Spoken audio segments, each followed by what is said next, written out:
मान अति सुंदर में यह बहुत ही बड़ा ट्विस्ट। राधिका ने अपनी जान पर खेलकर बचाई अपने दिव्यम की जान। जी हाँ दोस्तों, आज की एपिसोड में आप देखोगे कि रागिनी नकली दिव्यम को कहती है कि आपके पास आधा घंटा है, आधे घंटे में सारी जायदाद सोनू के नाम पर हो जानी चाहिए। तभी नकली दिव्यम नीचे आता है और पूरे परिवार को कहता है कि मैं अपनी सारी जायदाद सोनू के नाम कर रहा हूँ। वो वकील को बुलाता है। तभी दादी कहती है और जग्गू कहता है कि दिव्यम ये तू सही नहीं कर रहा है, पर दिव्यम उनकी कैसे मानता, वो तो रागिनी की कठपुतली है। दिव्यम वकील को फ़ोन करता है, घर में वकील आ जाता है। तभी रागिनी आरती बड़ा थाल लेकर आती है और नकली दिव्यम आरती लेता है और वकील कहता है कि इन पेपरों पर साइन करें। दिव्यम सारे पेपरों पर साइन कर देता है, लेकिन आखिर में जब आखिरी पेपर पर साइन करने लगता है तो आरती का दिया पेपरों पर गिर जाता है और सारे पेपर जलने लगते हैं। रागिनी बहुत ही दुखी होती है और हाथ से आग बुझाने की कोशिश करती है। तभी सुजाता कहती है कि रागिनी तुम ये क्या कर रही हो, कभी तुम्हारे हाथ ना जा रहे। सुजाता रागिनी को खींचकर पीछे कर देती है। तभी गोलू जी पानी लेकर आता है और पेपरों के ऊपर डालकर पूरे ही पेपर खराब कर देता है। तभी दादी कहती है कि रागिनी देखो, दिव्यम ने जिस थाली से आरती ली थी उसी पूजा के दिए ने सारे पेपर जला दिए हैं, क्योंकि भगवान भी नहीं चाहता कि ये अनर्थ हो। इसलिए दिव्यम तुम्हें इस बारे में कुछ सोचना चाहिए।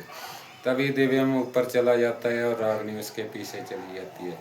और उधर दूसरी तरफ दोस्तों, राधिका जिसने कल अपने आप को बोरी में बंद कर लिया था ताकि वो अपने असली दिव्यम तक पहुंच जाए, वो कारखाने में पहुंच जाती है।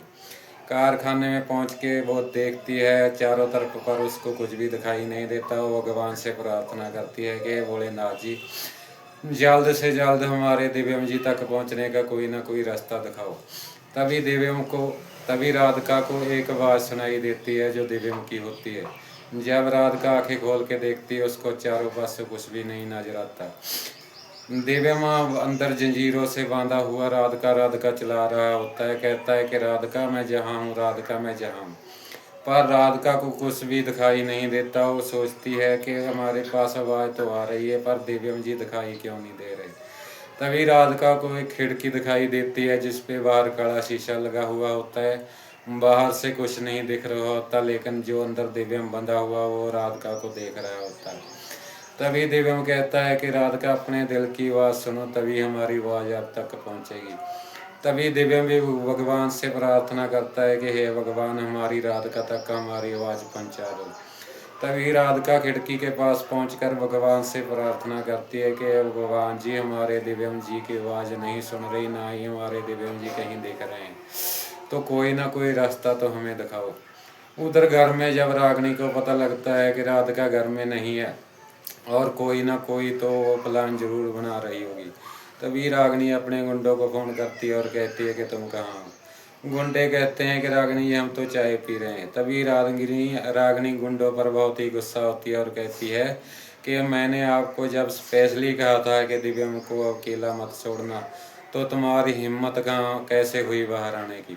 तभी गुंडे कहते हैं कि वो कारखाने में बंद हैं, वहाँ तो परिंदा भी नहीं पर मार सकता, तुम्हें टेंशन लेने की कोई ज़रूरत नहीं है। रागिनी कहती है कि जैसा मैं कहती हूँ वैसा ही करो। तभी गुंडे कहते हैं कि अगर जब तक हमारी पेमेंट नहीं दोगी हम यहीं बैठे रहेंगे। पर रागिनी बहुत ही दुखी हो जाती है, पर जब तक रागिनी कोई प्लान बनाएगी तब तक राधिका खिड़की तोड़कर अपने दिव्यम को बाहर निकाल लेगी। कमेंट में बताना क्या राधिका और दिव्यम बचकर अपने घर पहुंचेंगे सही सलामत, और ये भी बताना कि आपको हमारी वीडियो कैसी लगती है और हमारे चैनल को सब्सक्राइब करना ना भूलना।